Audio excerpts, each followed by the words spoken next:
The ending of Legend of the Female General is finally unveiled. Some end in bliss, while others are utterly destroyed. Xiaojie secures Yunxi, deals a crushing defeat to the Wutou forces, and nearly loses Heian in the process. The Xu Jingfu faction collapses, and Chu Zhao is unmasked as a villain. He Ru Fei falls into disgrace and is executed. Cheng Li Su finds happiness at last with Song Tao Tao. When Xiao Jue arrives in Jiyang to investigate, he discovers survivors from the Xiao family army, men once thought dead, who had faked their deaths years ago. During his time there, the princess of Jiyang is immediately captivated by Xiao Jue's extraordinary bearing. Yet she becomes a pawn in a political marriage with no say in her fate.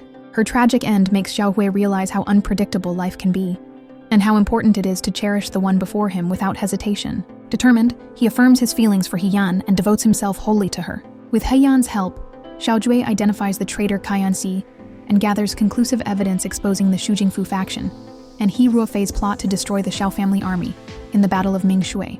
Just as Xiao Jue is about to present this to the emperor, an unexpected crisis strikes. Foreign invaders launch a sudden attack. Xiao Jue is ordered to lead the army to defend the realm, and Heian becomes his indispensable aid in the fierce battle that follows. Outnumbered and cornered, they are saved by the timely arrival of Yan He, commander of the Yan family army, who helps them repel the enemy and hold Nuandu. Xiao Jue and Heian earn great merit and are summoned to the capital to receive their rewards. There, Heian's identity as a woman is suddenly revealed. To protect her, Xiao Jue openly declares that she is the one in his heart.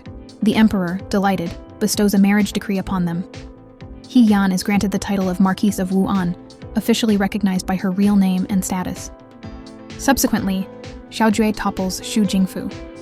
Seeing that the Xu faction is finished, Suo Chao produces hidden ledgers of Xu's corruption. Claiming to uphold justice over loyalty, he accuses Xu to save himself from implication.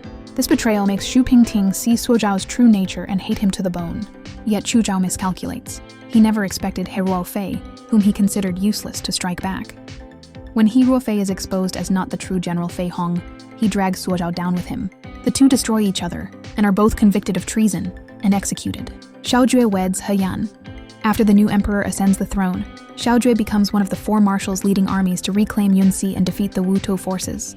As Marquise of Wu'an, Heian herself commands one of the four main forces, spearheading the capture of Juchuan and crushing the Wutuo army, becoming the only female general among the four marshals.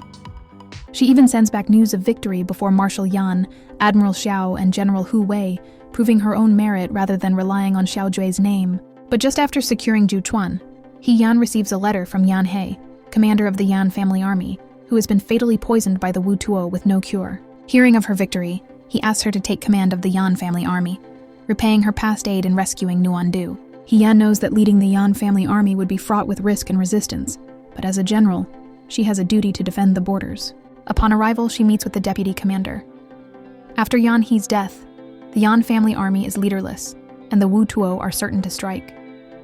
Rather than wait for an attack, she devises a feigned surrender to lure the Wutuo into opening the gates, only to launch a sudden counterattack and reclaim the stronghold.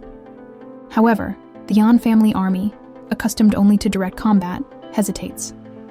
Forced to act alone, Heian seizes the enemy's weapons and gains control of the gates herself.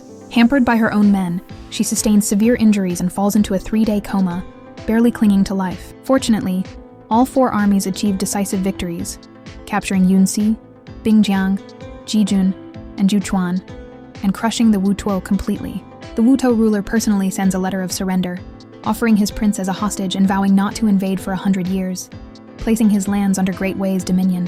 With the realm pacified, Heian lays down her armor and becomes solely Xiao Jue's wife, aiding him in raising a family. As for Cheng Li Su, outwardly carefree but inwardly decisive, he proves wise in advising on the love life of his uncle Xiao Jue, yet remains clueless about his own feelings. Only when Song Tao Tao nearly gives her heart to someone else does he hurriedly pursue her.